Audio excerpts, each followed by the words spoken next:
we moved rather neatly on from Giovanna's talk last week, which was ended with severed heads and violence from the first millennium BC of the Mediterranean, to a presentation which I think will be more northern temperate centred, perhaps a little bit of south of France. And it's my great pleasure to introduce Ian Armit, who started like my ancestors in Scotland. I can't quite remember whether it's near Perth, as in my case, and as an inspector of historic Scotland. There he was a rock specialist, amongst many other things, written an enormous amount about that. He then moved to Northern Ireland, which is in fact where my wife until recently was a professor too, and then to Bradford, where he also held a professorship, then briefly to Leicester, and he's now at York. And he has won many large research grants, most recently an ERC, which is looking at the genetics of across Europe, particularly I think in the Iron Age, but you'll correct me if I'm wrong, one of these massive projects which connects all the different parts of Europe, as only European finance can do. And today he will be talking about surrogate beasts. As you can see, he will be followed and not challenged, but supplemented by Gerd Stegmaier, who has come all the way from Tübingen in Germany on DAD money. I'm very keen on this. I publicize this again. I have some money to spend by the end of the year.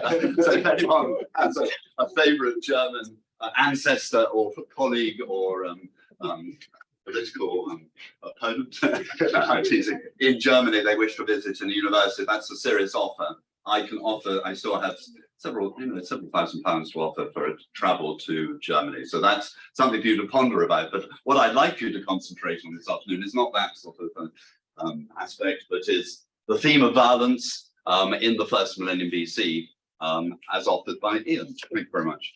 Oh, thanks very much, Simon. Okay, so I'm not going to be talking about my ERC project today at all, really. I'm going to be revisiting some themes that I've written about over the past few years and trying to pick some elements from them and try and tie them together in a hopefully rather new way. The title, Surrogate Beast, really comes from this quote from Bruce Chatwin from his book Songlines, which I really like, and it kind of ties in some of the things I want to talk about today. And basically this idea that war propaganda proceeds on the assumption that you must degrade the enemy into something bestial, infidel, cancerous, and so on, or alternatively your fighters must transform themselves into surrogate beasts, in which case men become their legitimate prey. I'm going to return to that quote a couple of times because it nicely ties together some of the things I want to speak about. In terms of structure, I'm going to talk about three things really. Firstly, I'm briefly going to set up the concept of moralistic aggression and relate it to prehistory, the Iron Age in particular. Then I'm going to say a little bit about headhunting and how that relates to some of these ideas. And then I'm going to move on to the evidence in the British Iron Age, principally for ritualized killing. So I'll be looking at some specific case studies. And in terms of the kind of concepts that underlie it, in a short talk like this, I'm not going to be able to go into very much depth, but if you are interested in following it up, there's a paper I published in 2011 in the British Journal of Criminology, which covers a lot of this in rather more depth. That paper really focused on, it was part of a special issue, a sort of interdisciplinary issue of the British Journal of Criminology that was looking at concepts from evolutionary psychology and what they could tell us about violence at various times from the deep human past right up to the present. And one of the concepts that attracted a lot of discussion at the time really was this idea of moralistic aggression. And that comes from the idea that very basic to the way that human societies operate is the concept of reciprocal altruism. Communities are mutually dependent. Individuals are dependent on each other. They have to give aid to each other, either as an individual or as a community, even at cost to themselves, in the expectation of reciprocity. It's kind of how things work in that kind of evolutionary perspective. But for a system like that to operate, so the theory goes, you need to have regulatory mechanisms to stop people simply freeloading, to stop people accepting aid without giving anything back, to sort of, you have to prevent freeloading essentially within that sort of system. And the kind of aggression that emerges against freeloaders can be disproportionate because it's intended as a deterrent, and this goes back to work of Robert Trivers back in the 70s, Moralistic, who developed some of these ideas in the 2000s, and leads then to chains of revenge, killings, tit-for-tat violence, all of these acts of violence being morally justified, to the aggressors because they are righting a wrong, and you get these chains of moralistic aggression, which can become very deeply rooted in human relationships. And when we look at the ethnographic record, we can apply that kind of principle to a great deal of the communal feuding and aggression that we see at different times and different places in the past. Moralistic aggression can become institutionalized. There's a bit of a literature now really on the cultures of honor. Goes back to some work that was done really in the 90s by Cohen and Nisbet, looking at the modern southern United States principally. And in these sort of cultures of honor, the idea is that you really have to protect your reputation against any perceived attacks, insults, affronts, and so on. You get your retaliation in first, essentially. And Cohen and Nisbet talk about this in terms of sort of sub-state, informal structures within the southern United States, but it can be applied in many different contexts where subgroups within state societies effectively establish their own rules and regulations around what's appropriate, what's honourable, what constitutes an affront or an insult or an attack. And we can think about this in terms of, organised crime, for example, would be a good example of that. There are lots of examples I'm sure you can think of. But in non-state societies where you don't have the limiting institutions of the state to kind of draw a line around those kinds of cultures of honor, those kinds of episodes of moralistic aggression, then effectively these things can have free reign and can become part of the way in which societies constitute themselves, essentially. So within this kind of idea of cultures of honor, the things that we might expect to see will be things like the legitimization of violence through elaboration, through ritualization of violent kit. And in the Iron Age, the obvious sorts of examples are just plucked off the internet. We've got the Battersea Shield, the Waterloo helmet. When we look at what is made elaborate, what is made ritualized in the British Iron Age, a very large amount of it is to do with conflict, aggression, warfare of one kind or another. These are the objects on which we see Celtic art being applied. These are the objects on which we see being placed as offerings into rivers, peatbogs, and so on. And as Richard Bradley's pointed out when he's talking about ritualization, ritualization is a way of acting that reveals the dominant concerns within a society. The way that certain parts of life are selected, provided with an added emphasis. And you can see the added emphasis in this kind of context is an emphasis around aggression, moralistic aggression, legitimate aggression. I'm talking about the Iron Age principally in this talk today, but we could equally be talking about the late Bronze Age with very similar kinds of things, the early Bronze Age too. There's lots of contexts in which we could apply some of these sorts of ideas. So that comes through in terms of the sort of artifacts that we see in the Iron Age in Britain, but also in terms of structures, settlements.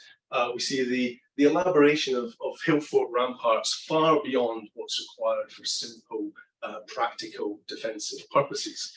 These are defensive structures. There's a whole debate around that, but they are defensive structures. But they are built out and out and out and up and up and up in such a way that shows there's a lot more going on here than simple practicality of defense against aggression.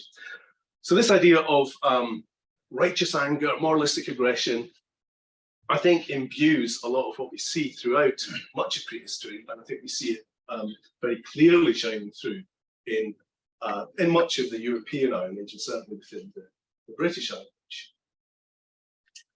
Okay, so I want to kind of leave that concept in the background and then talk about two other themes. Firstly, headhunting, and then the idea of ritualized killing. So I'm going to talk a little bit about headhunting first of all.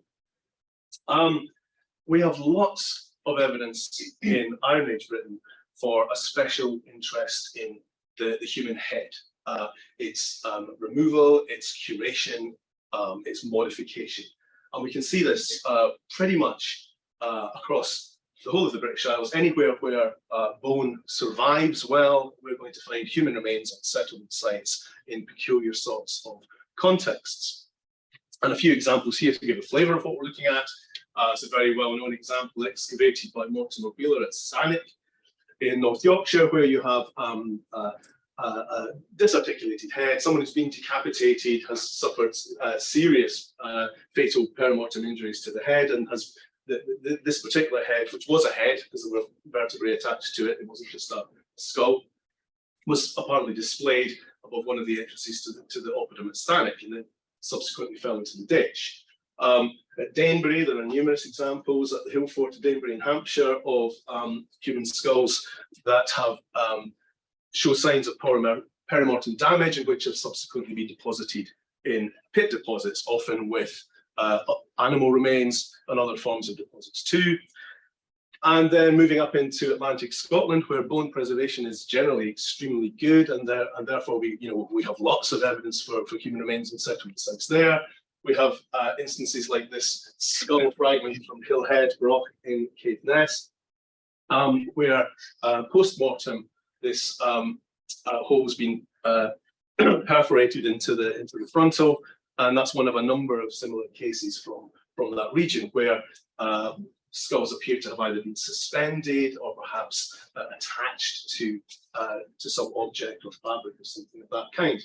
The last example is an oddity from a site I excavated in the Western Isles at Lewis, a site called Neath, where we actually have a very nice 1st century AD ritualized deposit, fragments of pottery and animal bone.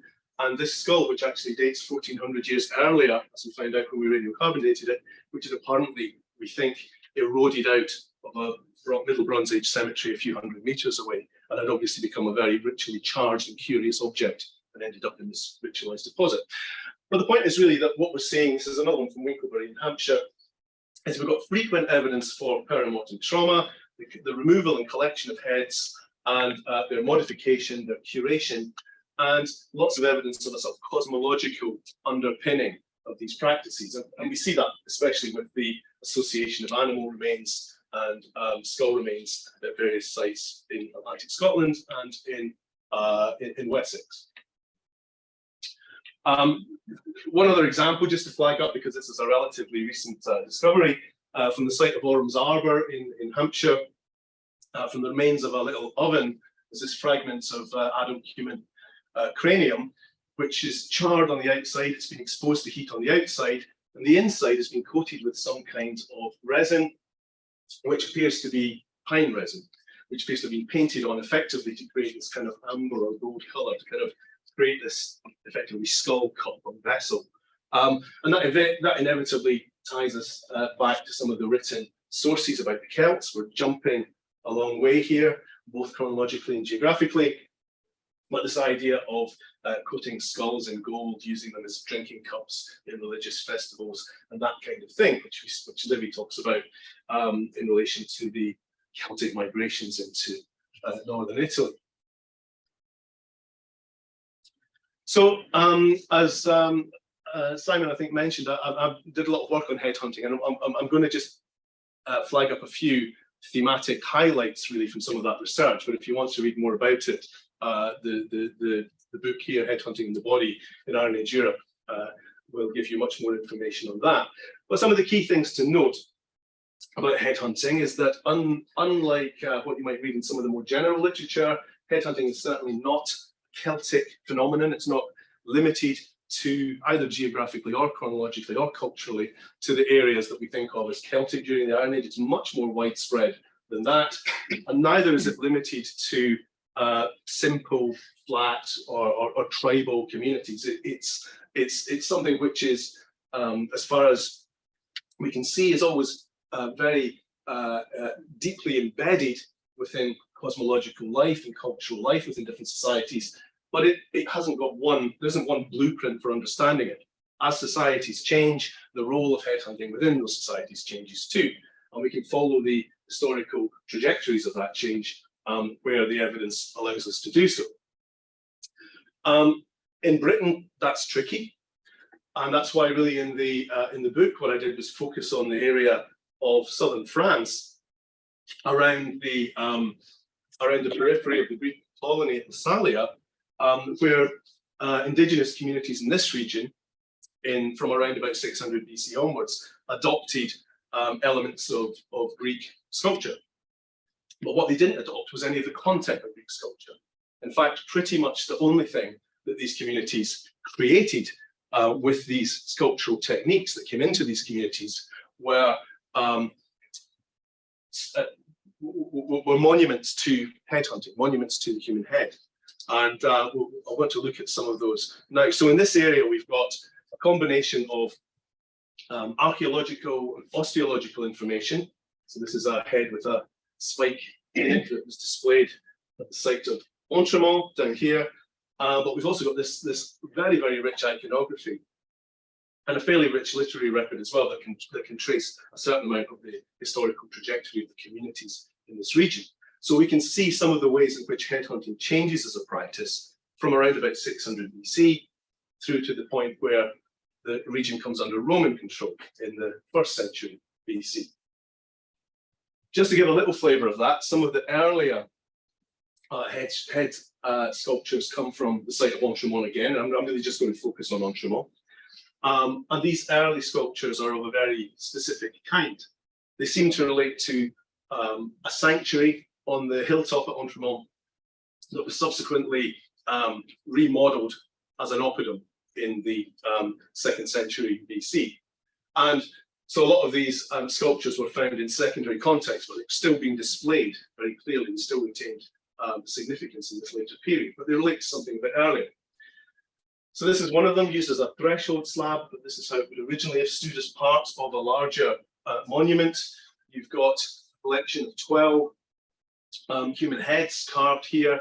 You can see the way the carving's done, that they're not simply carved in outline, they're carved as if they are heads sitting in niches, effectively. And that's mirrored by stones, similar stones with actual niches for actual human heads on other sites, like the site of Roquepetus. And there's a certain number of things we can say about these early carvings. One of them is that these heads appear to be anonymous. There's no indication that these are specific individuals. They're all essentially the same. What seems to be important here is the number of heads, the accumulation of heads, the grouping, the ordering of the heads, this display of prowess, this display of bounty, as it were. And when we look ethnographically, we can see echoes of these kinds of monuments in a whole number of cross-cultural contexts. And one of the things that comes through very often is a connection between headhunting and concepts of fertility in its broadest sense. So fertility in terms of reproductive success, in terms of humans and animals and plants and so on. What we don't see on any of these sculptures are the warrior. We don't see the headhunter. There's no indication of who's responsible for this. It appears to be celebrating community rather than individual prowess, community rather than individual bounty. This is another stone from the same site. These are two faces of the so-called Blockos AP. The Blockos AP has been known since the 1940s at Entremont. It was in a wall of the oppidum, reused, and it has this indication of ears of wheat. But when it was taken out for conservation about 20 years ago, it was discovered that on the back it had these head motifs, and again on the side, these head motifs very similar to what we see on the pillar stone. So an absolute linkage here of crops and heads, even parallels in the way in which they're indicated, the way in which they're carved. And I mean, thinking about some of the ethnographic parallels for this, I don't have time to go into this in very much detail, but there are numerous examples where relatively flat societies, relatively non-hierarchical societies create very, very similar sorts of monuments. We can look at northern India in the 1930s, where Christoph Buren Heimendorf did a tremendous amount of field work, and we have a fantastic photographic record from the period where you see these skull racks, skull trophies, with this idea of just collecting and accumulating as many of these heads as possible from surrounding communities. In Indonesia, we can pick up similar sorts of things, these skull trees sketched by visitors in the 1890s, and with the pacification of the region, the outlawing of headhunting, the motif then transfers into textile production in the early 20th century.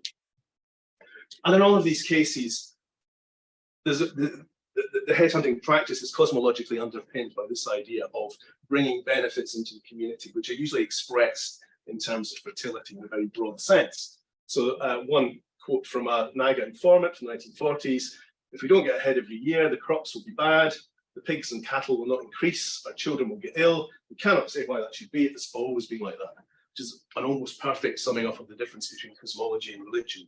It's religion, we would know why it would be. It's cosmology, that's just how it is.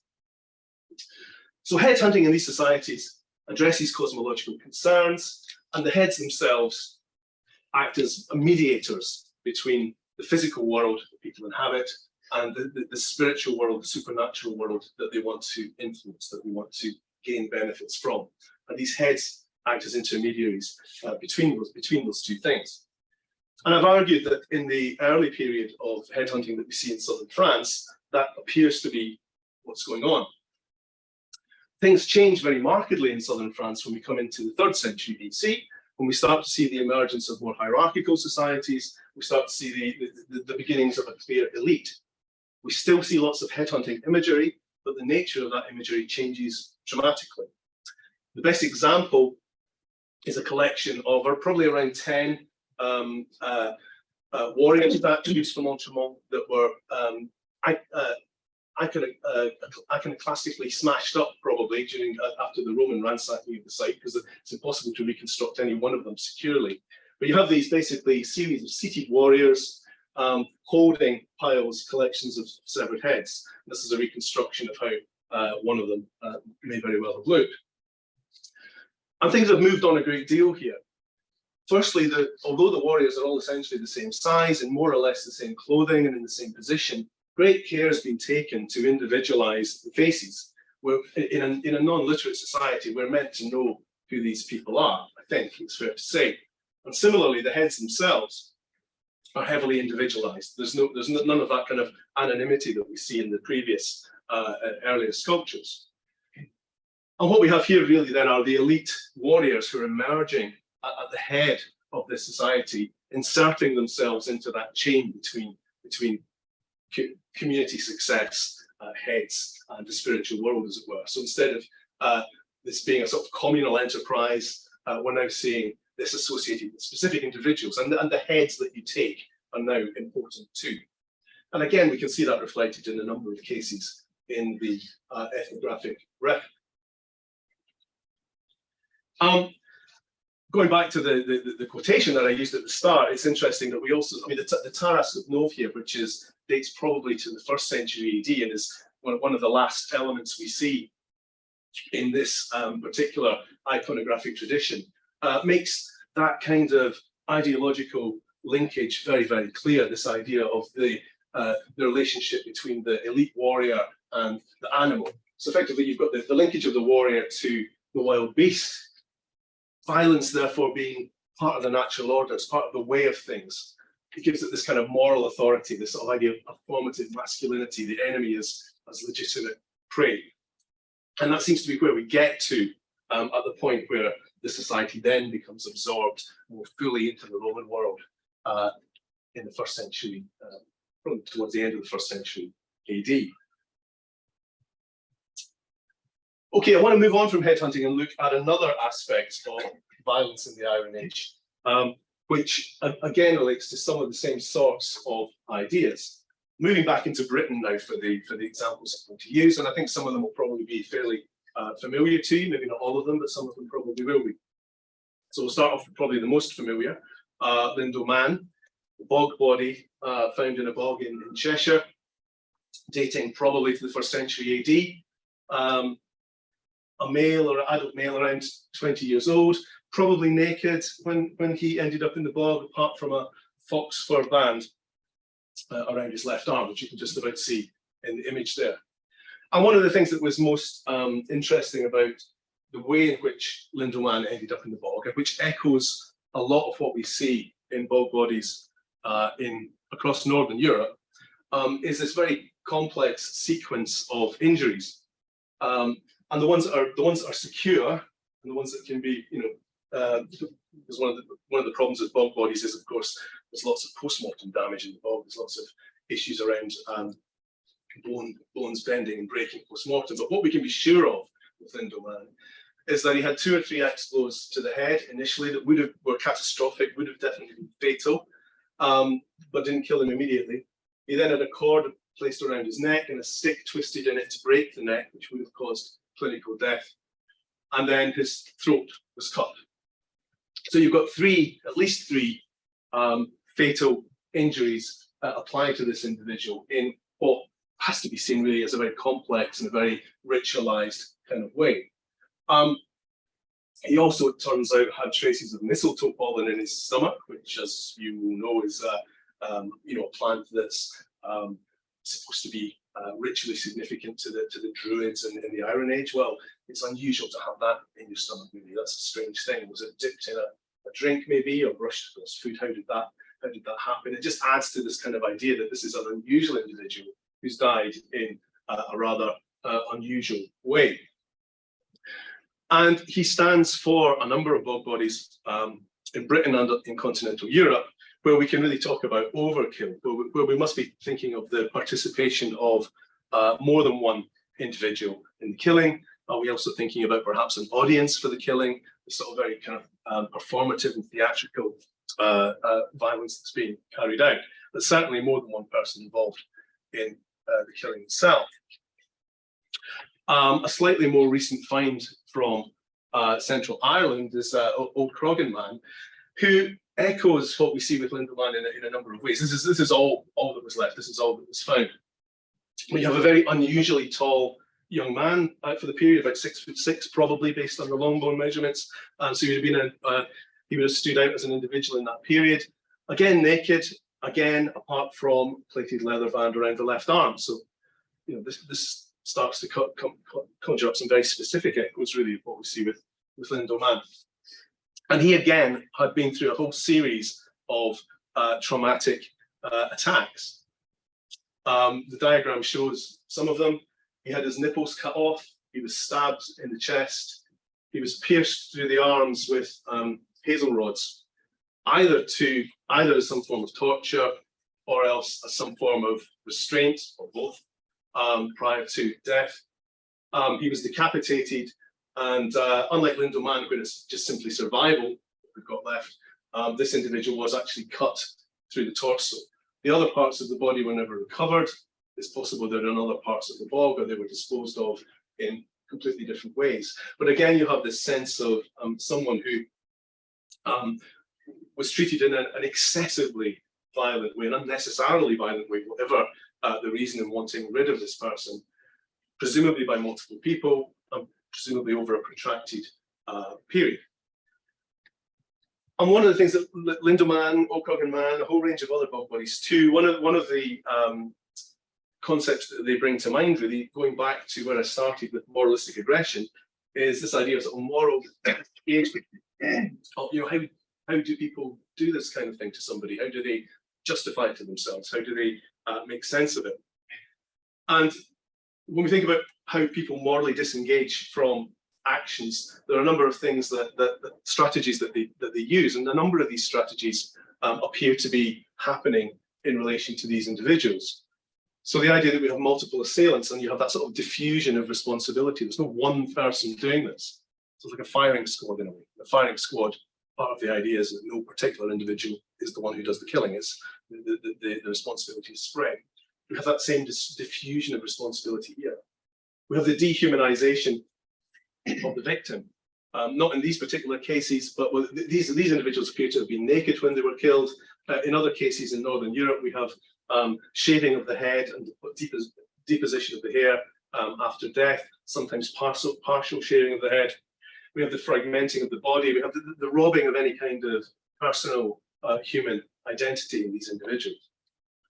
So we have this idea that there's a reason why this is happening, why communities are engaging in this behavior, but they're developing ways in which they can sort of morally back off from that. So we have the bog bodies, but we also, one of the things that is important really about bog bodies is that they they're very specific in the areas in which you find them. If you don't have bogs, then you ain't going to have bog bodies. So for most of Britain, analogous practices to these are going to be more difficult to find. But we do have a large number of instances across Britain where we have skeletal remains of individuals who have been deposited in ritualized and unusual ways, and who often show evidence of violence, sometimes extreme violence. And of course, you know, a lot of the injuries on these bog bodies are not going to be evident on skeletal remains. Only a subset of them are. One good example of something that echoes some of this bog body treatment is the killing of a young boy, probably around 12 years old, from Hornish Point in South Uist in the Western Isles. This individual was found as effectively a foundation deposit for an Iron Age roundhouse, and his body was divided up between 4 pits. So that's pit 1, 2, 3, and 4, effectively. And he was deposited with a series of animal remains, the remains of young animals that had been butchered and eaten. His bones weren't. But interestingly, his bones showed no sign of dismemberment, of cut marks or anything to suggest how the dismemberment had been done. The body must have been very well, decomposition must have been very well advanced by the time that this happened. There is one cut mark on the body, which is to one of the lumbar vertebrae. It's a perimortem stab. It's actually 2 cut marks to the back that would have been fatal. Originally, it was thought this was part of the cutting up of the body to go into these pits, but actually both halves of this are in the same pit, so that doesn't really work. It looks very much like this individual was killed, deliberately killed, and then retained for a substantial period, whether mummified, whether just, you know, kept in a box, we don't know, until the specific occasion arose when it became appropriate to deposit his remains within these pits. And again, we're kind of coming back to some of those same ideas around the ritualized killing, the protracted period that we see in bog bodies too. And, you know, we could go on and on with examples here, but, you know, going back to Danebury Hill Fort, as well as the severed heads with perimortem trauma, there are lots of bodies and bits of bodies in pits, many of which show evidence of violence, some don't. Many of them are fragmented in a range of different ways. It's very hard to establish any norms or routines to the ways in which they've been dispatched. But when we think about bog bodies, when we think about the performative nature of the violence that led up to their deposition, it's hard not to see echoes of that within some of the bodies that we see at a site like Danebury. Last example I want to use on this is from a site I worked on the publication of Brocksmith Hill Fort in East Lothian. And in this particular case, like so many hill forts in Britain, there are lots and lots of fragments of human remains distributed throughout the site in walls, middens, ditches, all kinds of locations, with in many cases evidence of exposure to the elements. So these are from bodies that have been kicking around on the site, presumably exposed for lengthy periods. In some cases, there are modification marks. And of 22 fragments that were recovered, 6 of them show evidence of violent injury. Now, the fragments are this size, they're small. So if we're seeing that percentage of fragments with evidence of violent injury, it suggests an enormous amount of violent injury to these individuals overall, given how little, how small our sample is, including lots of sharp force trauma from swords or axes. And one of the nice things about Brocksmith was that there's also a small cemetery associated with Brocksmith, and we were able to do stable isotope analysis of the cemetery population and of the fragments. So it's just carbon and nitrogen, but what it showed very nicely was that we have a very, very heterogeneous group of fragments. Everyone in the cemetery looks exactly the same. The fragments are kind of all over the place. I should have had the graph, but I forgot to put it on. But it does suggest that what we're seeing here are the remains of outsiders, people who have been killed either in some form of warfare or some form of raiding or something of that kind, or have been dispatched like the bog bodies that we've seen, but they're from a range of different communities, a range of different locations, not from the site population itself. And then their bodies have been treated in ways which are clearly very distinct from the normative burial of the cemetery population. All of this then, this whole idea of moral disengagement in each of these examples brings us back to the other half of that Bruce Chatwin quote. I think you must degrade the enemy into something bestial, infidel, cancerous. You dehumanize the enemy effectively to make all this work, to make all this happen. So, I mean, that was a very rapid tour around the violence of the British and the European Iron Age, really. But just some of the points that I wanted to draw from it is that in thinking about, in framing it within this idea of moralistic regression, what I wanted to try and show was that when we look at a society like those societies of the Iron Age, we shouldn't think of violence as something necessarily pathological, something that's sort of event-centered and different and kind of outside the norms, and that somehow we can study Iron Age societies without thinking about it, because this is just when society goes wrong. Actually, what we can see with violence in the way that it's used in Iron Age societies, it's actually central, it's embedded, it's instrumental, it's moral. You know, to these communities, the violence that was being practiced was not necessarily a bad thing. Okay, it's being celebrated through these elaborate objects that we saw back at the beginning. It's being celebrated through the construction of these fantastic hill fort defences, and it's being ritualized, elaborated, and legitimized through these ritualized killings that we see at various points. It carries through the fabric of these societies. It's directed not just, well, actually, it's not something I've really covered, but there's good reasons to think that some of these bog bodies are probably not outsiders. Some of these bog bodies are probably insiders who are being essentially scapegoated in certain ways, and that violence is being directed both externally and used as a strategy internally for creating and performing essentially group solidarity in communities which we're increasingly now thinking about Iron Age communities, certainly in Britain, as relatively non-hierarchical, relatively small scale and autonomous and bounded. And part of the way in which that autonomy may be created and performed is through acts of violence directed externally and internally.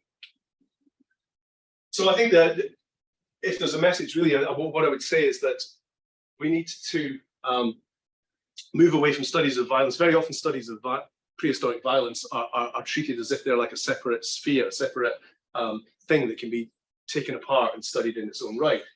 And there's been a debate, for example, in the study of Iron Age hill forts over whether are Iron Age hill forts symbolic or are they defensive? Well, I mean, it's a non-question. Of course, they're both, because violence is a part of society. It's not just something that's separate from it. It's something that affects all societies, and different societies will deal with it in different ways. Okay, that's it. Thank you.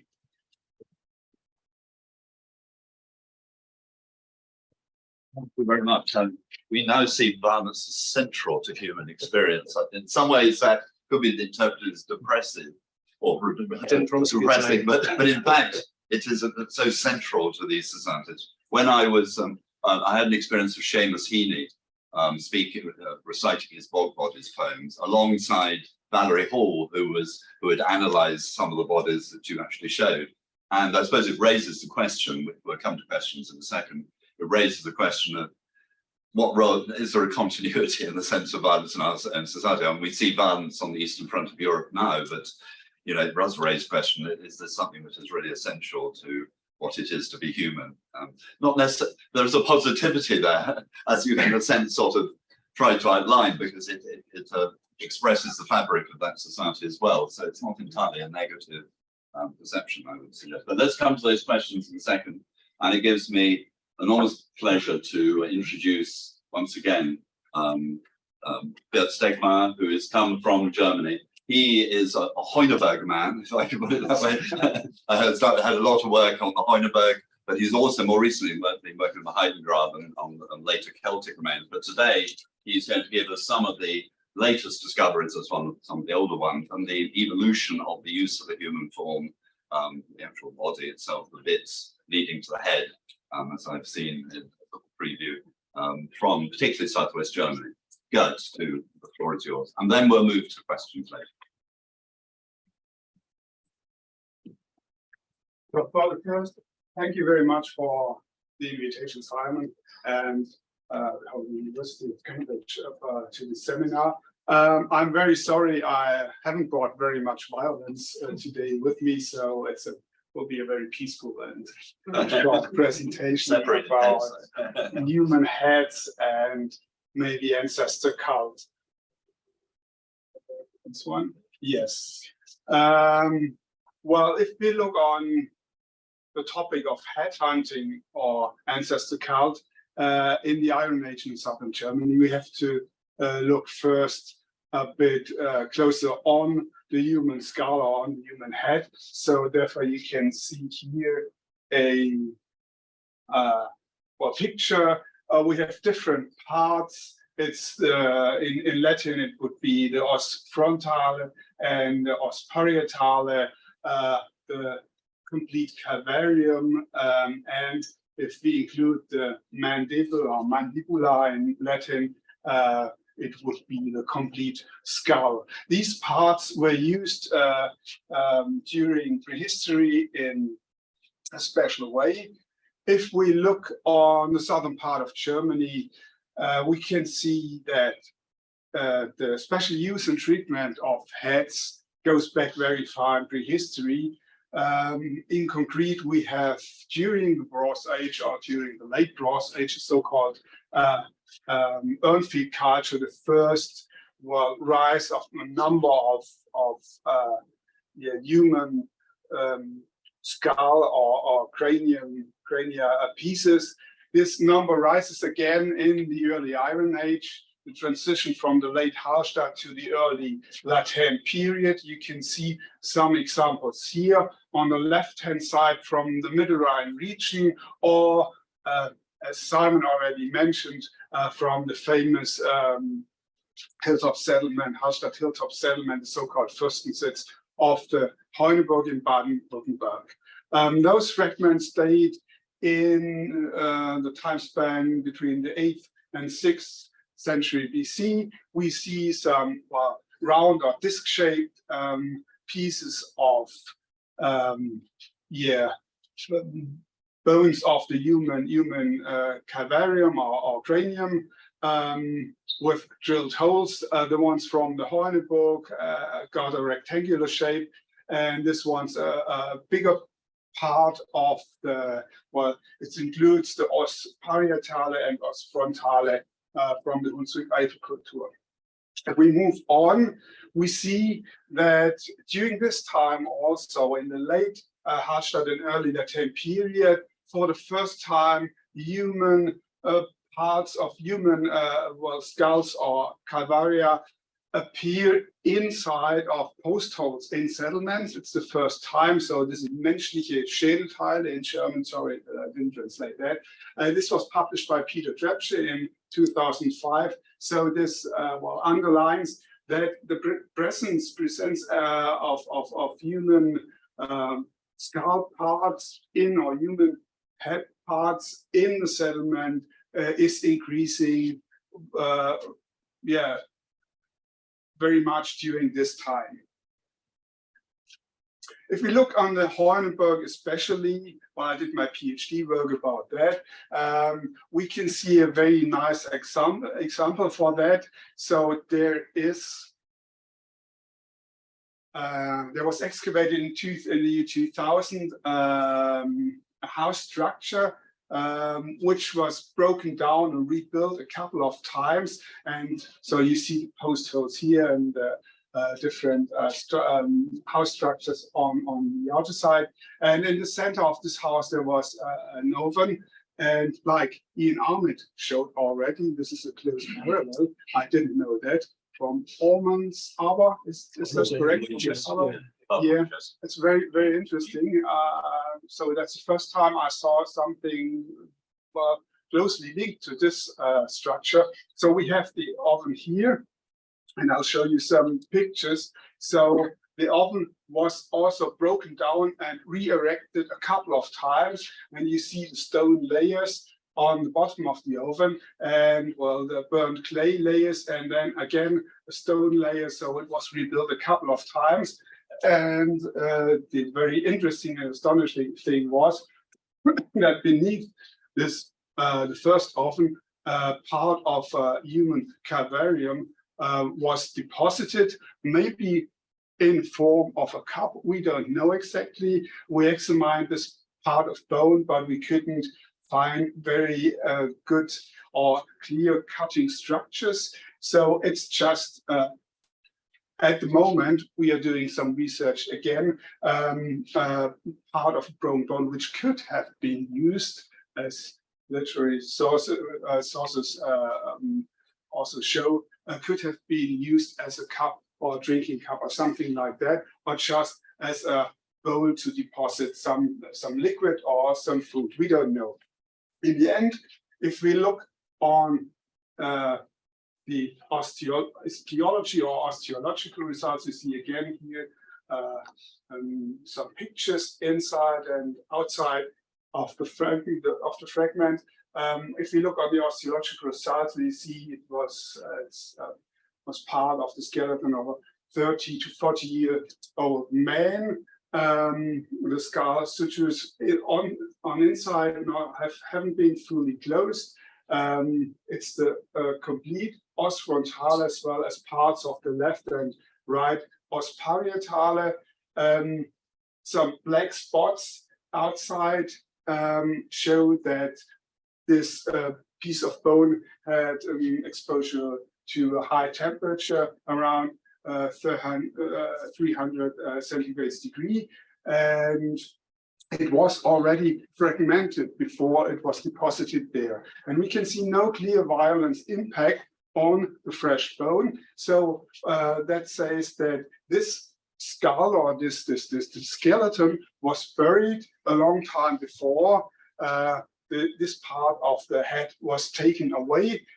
If it was a regular burial or just deposited in the ground, we can't say that, but it looks like that this is a part of a burial of an ancestor, which where the head was taken off again, maybe modified, and then especially deposited at this place, at this special place. So the organ is closely linked to ancestors, to a couple of spiritual things. I don't want to go now deep into this topic. It was published by me in the year 2013, if someone is interested in more information. So it looks like that there part of an ancestor was intentionally brought from the cemetery into the settlement and deposited under the oven in the center of this building, which was used for a couple of periods. Moving on, we see some different things. So looking on the archaeological and literary sources, as Ian Armit already said, we have, well, I'm always on the wrong button. We see Theodore and Strabo telling us that we have a headhunting community during the late Iron Age. So now we are in the 1st and 3rd century BC, and we see the display of those bigger parts of the human skull or cranium. Up there again from the Middle Rhine region, from the 1st century BC, large parts of a calvarium, and below, well, it looks like a mask. It's the face part, the cerebranium of a human skull, which both had this one with a nail and this one just a drilled hole. Well, some special things to or holes to place them and to show them, to display them to, well, maybe the complete society or some special people. I had a picture down there. I'll go on as time moves on.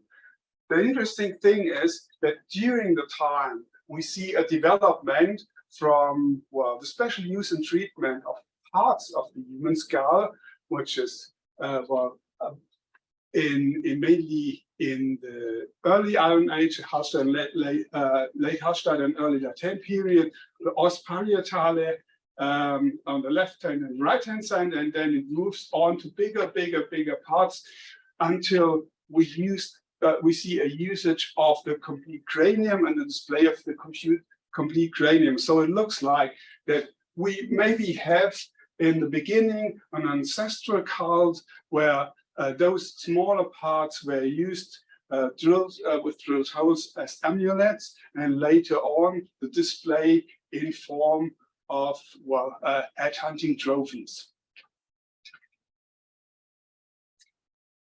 Critically discussed for a long time was an example from the Oppidum of Manching in Bavaria. So there were found a lot of pieces of human skull bones in the area of the Eastern Gate, and a couple of colleagues said this was just accidentally that those human bones got into the post holes of the gate. But now we have another very nice example from not far away, also in Bavaria, from the so-called Staffelberg Oppidum.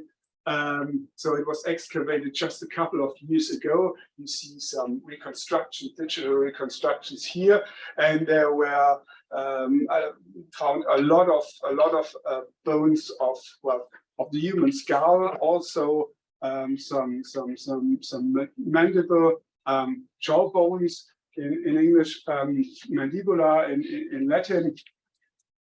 It looks like that there were more than 30 skulls or parts of human skulls belonging to more than 30 individuals displayed in front of the gatehouse and inside of the gatehouse. And this underlines that the example from Manching doesn't stand alone. So if we have a good preservation or situation like at the Staffelberg, we can accept that we will find many more examples like that. But this is a very fantastic one, 30 individuals displayed here.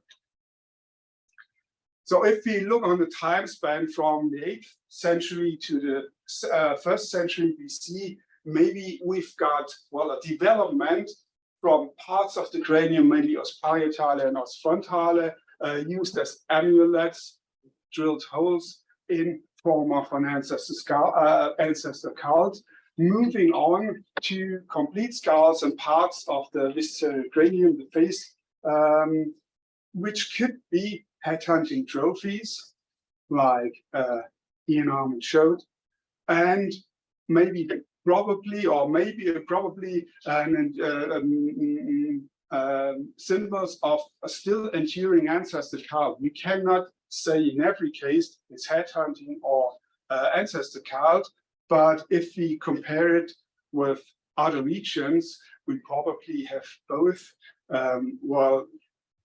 elements of both situations, headhunting and ancestor cult. And yeah, that's what I can say to the finds from southern Germany. Thank you very much.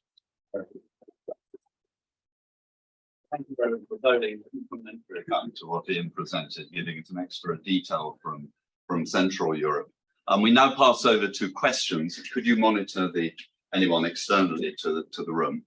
I would like to start with a sort of general question. You quoted Bruce Chatwin, I quoted Seamus Heaney, and in a sense this has a number of reflections. One is violence central to what it is to be human? And this is perhaps a more sort of philosophical question, but also that this comparative element, certainly Seamus Heaney was comparing the situation in Northern Ireland in the present to what he saw in the bog bodies of perhaps a wider area of Ireland in the past. And I just wonder, there are a number of questions that are embedded in that. So its centrality in some ways, but also in the comparative way. It also raised the question, do we need poetry or some sort of more penetrative, almost fictional account to get at really what is the essence of this violence in the past? I mean, well, it's an absolutely huge question. I know these are sort of the big questions. I think my feeling about the idea of is violence part of what it is to be human is that I think not necessarily. I mean, there's obviously this huge debate that holds Steven Pinker's ideas around, violence decreasing as state level authorities kind of clamp us. That's sort of subject. Yeah. But I mean, and then of course we have this, I think, rather unhelpful debate about the pacification of the past and the degree to which past societies were warlike or were not warlike in the past. And I think that really oversimplifies things. I mean, from my perspective, the important thing about humans is that they have the capacity to behave on a whole spectrum from caring to violence, and that they choose strategically from that spectrum at different times and different places. And within different cultures, those different behaviors are institutionalized in different ways. So I think we can see from archaeology as a subject that violence is intrinsic in human societies, but it doesn't necessarily have to be. It's one of a range of possible ways of behaving in a given context. And so some societies are going to be more or less violent than others, clearly. I do think that in the sort of societies that I mostly study in later prehistoric temperate Europe, that we're very largely dealing with societies that don't have much of an overarching hierarchical structure, which are largely, to different degrees, autonomous. And I think within those sorts of societies, we are seeing violence being used very strategically to protect the boundaries of that society, protect its cultural boundaries, its physical boundaries, and so on. So I think in those kinds of societies, it is embedded and strategically used. But that doesn't mean that it's human nature to be violent in that sense, any more than it's human nature to take care of sick individuals. So I don't know if that answers you. No, it does. I have some sort of follow-up to that, but I'll take one to yes, from the back.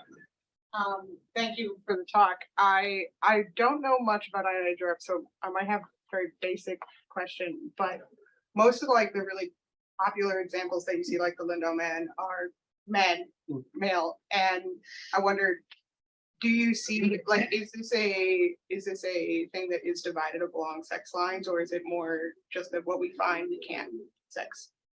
There's a number of different answers to that question too. I mean, certainly if I broadened out my examples of bug bodies, there are lots of female bug bodies. There are also children who have been treated in similar ways as bug bodies.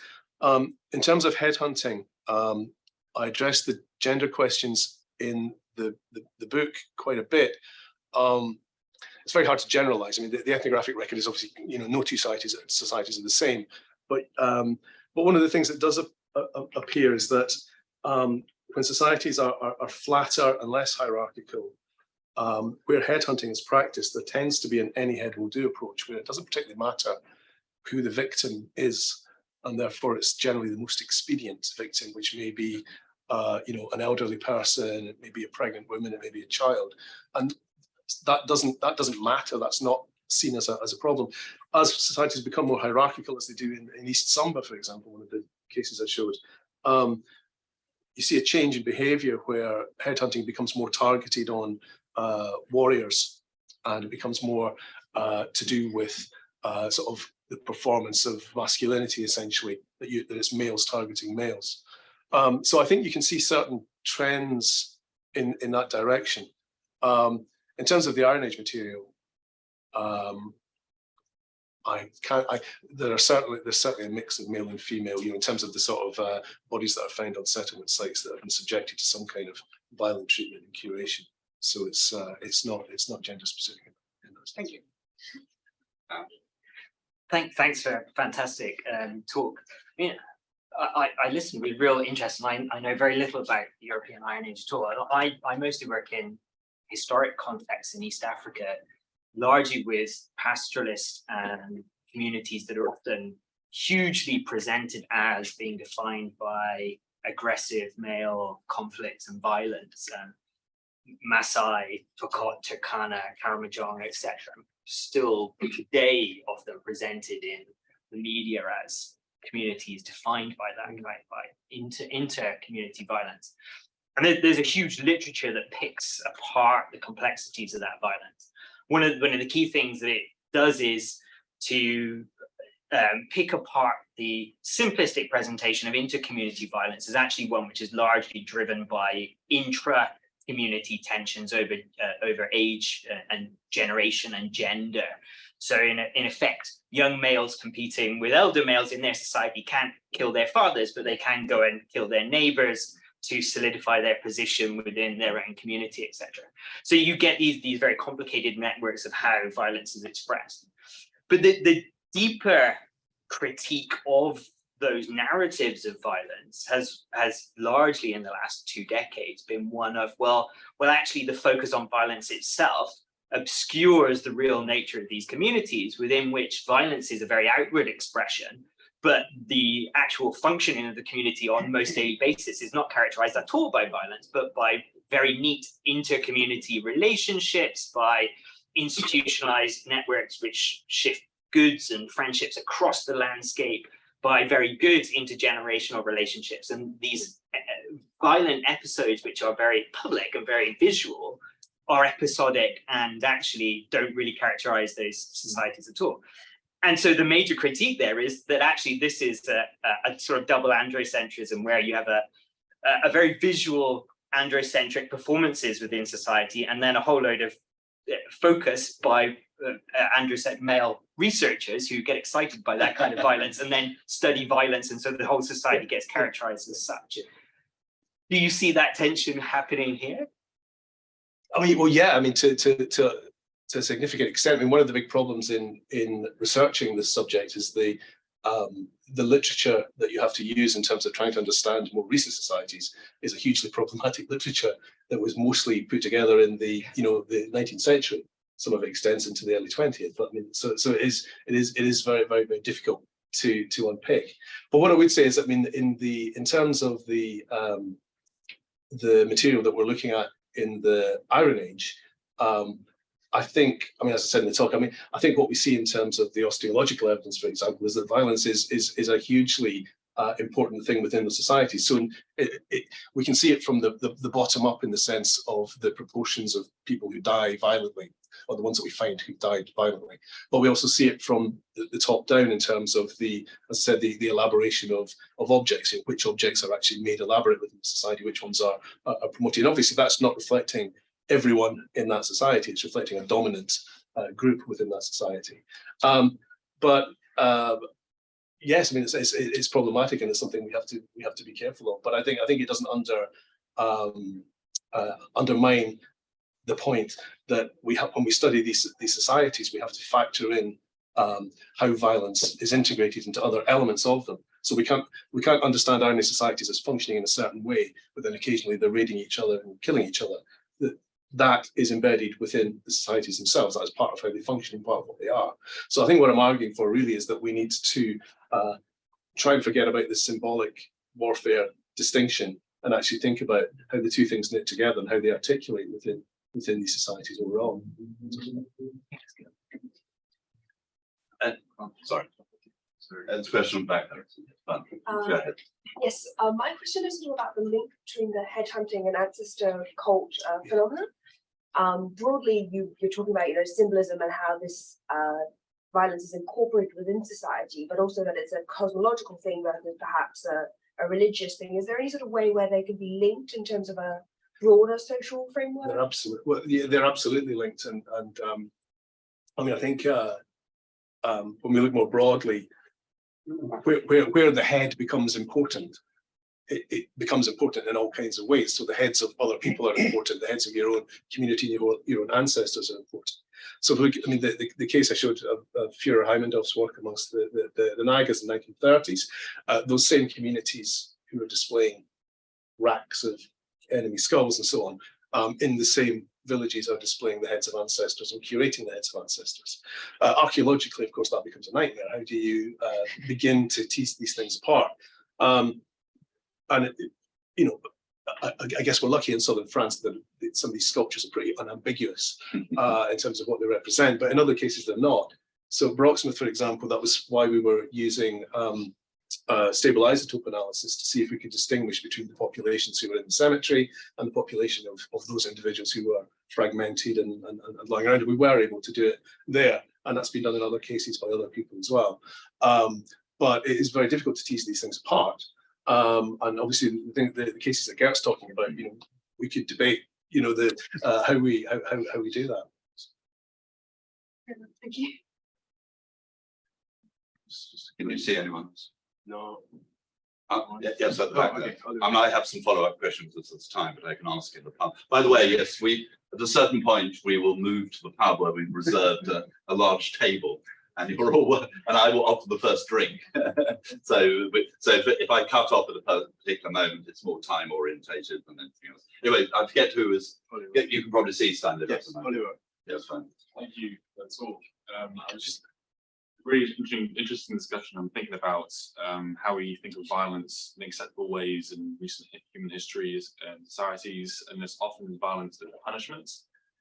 Is there any indication from the bodies or remains that are found that violence has been used as a form of punishment rather than in the sense of like an honor culture? Or That's one of the main suggestions that's been put forward for bog bodies. And there are certain cases where it could apply. There's also a quote from Tacitus where he seems to be talking about bog bodies in the Germania, and he implies that it's a punishment for unsavory behaviour of various unspecified kinds. So it's almost certainly part of the package, whether it be in terms of what's perceived as, you know, criminal behaviour or whether it's simply scapegoating in some way. I think it's almost certainly part of, not the whole story of how bog bodies get to where they are, but I think it's probably part of the story. Yeah, sorry, so then Luigi, first of all. From your understanding, does ritualized violence have to be human on human? Is there any evidence of, you know, like objects being ritually destroyed or? Oh, absolutely, lots, and in many cases on the same sites, and we see that in some of the northeastern French sanctuary sites that we see in this period, like Rimont-sur-Ancre, Gournay-sur-Oronde. You have, well, at Rimont, vast amounts of human remains. Rimont, there are around about 1,000 individuals all missing their heads, in fact. But also at Gournay particularly, lots and lots of weaponry, thousands of spearheads, swords and so on that have been deliberately destroyed before being put beyond use, before being deposited. So yes, we've had time to talk more. Violence isn't simply human violence. It's within these societies. It's directed in very much the same sorts of ways at objects and animals. Yeah, I have a question for Dr. Stegmaier about the Coenburg site. You said that there is also a open kiln related to the cranium, to the part of the cranium. Did you recognize what kind of production the oven is used for? No. It looks like, well, it doesn't look like a special oven. Okay. So it looks like all the other ovens. So yeah, the oven used for pottery production. Normally it should be for baking bread and food production, and producing food. It doesn't look different like all the other ovens in the other houses. So we don't have any metal production or things like that. Okay, so thank you. While we're going to story, I'd like to bring his paper into the discussion, because you showed a trend from the fragmentation through to the head. And I think that does apply more widely, doesn't it, from my limited, applies to Britain with Brooks' work, you know, carrying about bits of people and then moving on to bigger body parts. Is that right? I'm a Southern European person. I'm not, I'm not, it's interesting. I'm not sure that anyone's really looked at that trend in a British context. It'd be interesting to do so. We don't have a corpus of this material as part of the problem. So with these big data projects, being collected. Absolutely. Well, we are kind of doing that. Actually. I'm sure you are. This is your ERC. Yes, I'm thinking what we might do. Yeah. But yes, I think it might be something that's detectable in Britain too. Just the instances that are coming to mind, yes, probably the complete heads that we find on certain sites are probably on the whole later than the fragmentary ones. I don't know if you've come across the site at, I think it's Old Canning's Cross, which has one of those little roundels with the hole in the middle of exactly that period as well. Yeah. So we have very, very similar things. I think the question for me is that ancestor worship, or is that, I mean, what, you know, it'd be interesting if we could look at those elements isotopically and identify the degree to which they are people from the local area or to what degree they're people from outside. Because obviously, if you have no indication of violence, if you have a small fragment, then it's very, very difficult to develop the interpretation. That's true. That's true. But can Yes, to intervene. Yeah, so it's a bit vice versa if we look on the smaller parts and the bigger parts of the head. On the one hand side, it's a very simple diagram. So starting with smaller parts going to bigger parts, but it looks like that. On the other hand side, if we extend the view not on southern Germany, if we look on to Corot, for example, in France, or the other sites you mentioned already, if we look on weapons and substitution maybe of killing animals, or maybe also human beings, we come from bodies to amphoras. So an amphora has the same shape, and they were smashed. The arms were cut off, and the head was cut off, and the feet were cut off, and the red liquid running out looks like blood. So maybe, but it's very difficult to say we come from smaller parts to bigger parts. So there are a lot of waste going on in different directions, and it's really hard to say this is a concrete evolution from one point to the other one. So because also in the late Latin period and late Iron Age, a lot of Mediterranean influence, not only the influence of the wine itself, but also the rituals and religion is coming into the Celtic area and the Gaul area. So it's not easy to answer the question. And it's a pity that Giovanna Bagnasco is not here. She's one of the people who's fallen ill over this last week. A number of people have in Cambridge. And she last week, for those who weren't here, talked about substitution, because you have Iphigenia, you have a lot of classical references, but also severed heads appear iconographically in an entremont, enserune sort of way, so the Southern French ways, and that may be that sort of classical relation. This is within the Etruscan world as well. So part of her lecture was collecting together instances of that, and she has in the site of Tarquinia a number of burials which are killed deliberately, intentionally. It looks as though they are in a different place. They're not in the normal cemetery, but they're in special places within the city itself. So this fits into a wonderful, rich and variegated pattern of intentionality, but it's getting to the nub of that, whether it's pervasive. Quantifying this, I think, is extremely difficult. I would imagine you've got the high points, but to actually say how many people were dealt with in this way. We have the theatrical quality, but how that translates into the quantitative, because it's a sort of question I'd like. Oh, there's a reason that I focused on southern France. Yeah, right. because we have that constellation of evidence that we don't have anywhere else. Are there other questions? Yes, Gino, and then there's someone at the back. Gino. If we can interpret human ancestral, do you have any cases of human bodies without head?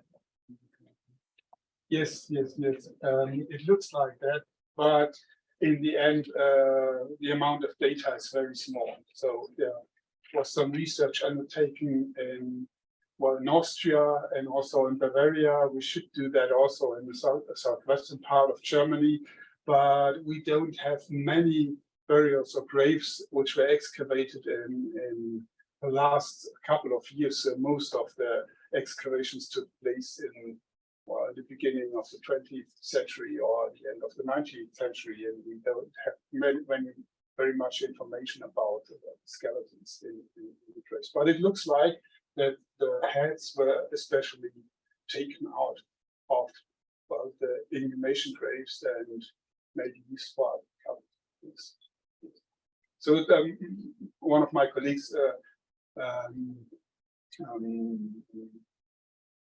forgot to say. So he's working at the moment on this topic. So maybe we see some more results in the next couple of years.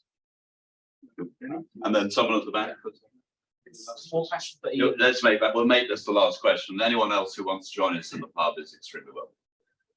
Right, sorry, over to you. Yeah, no worries. So as you mentioned, this kind of, you see by 3rd century BC in southern France, you see this kind of increasing evidence of hierarchical structure, and also this kind of changing rapid imaging of the headhunting. So do you see these two sort of just kind of coincide or actually correlate in some ways? I think they're correlating. I think I mean, again, it's an argument I go into in the book, but I think that the specific expression of iconographic expression of headhunting that we see in the 3rd century is to do with internal wars, internal conquest, with communities effectively incorporating and absorbing others. And in a way, I think some of these statues are actually giving physical form to that idea of the kind of the victor incorporating the vanquished, as it were. Because one of the things we see is that when headhunting doesn't correlate, it would seem, with violence necessarily, because the 2nd century BC is the period when we have the most literary references to violence. But that's once the Silurian Confederacy, which has been formed in that region, is basically fighting against the Greeks at Massalia. So that externally directed violence doesn't seem to produce the headhunting iconography that we see in the earlier period when the Silurian Confederacy was coming into being by essentially absorbing all the groupings and tribes around it, if that makes sense. So I think that we can see the headhunting iconography specifically correlating with a particular kind of violence in a particular period of emergence of a new social hierarchy. And your book has some nice histograms which show. I've got some nice histograms which show that the fall and rise. Yeah. On that note, 2 very stimulating presentations. Thank you, and beautifully complimentary on a very interesting topic. And we will continue the discussion in more specific terms over a ritual libation. Won't come to this again. Right. Thank you very much.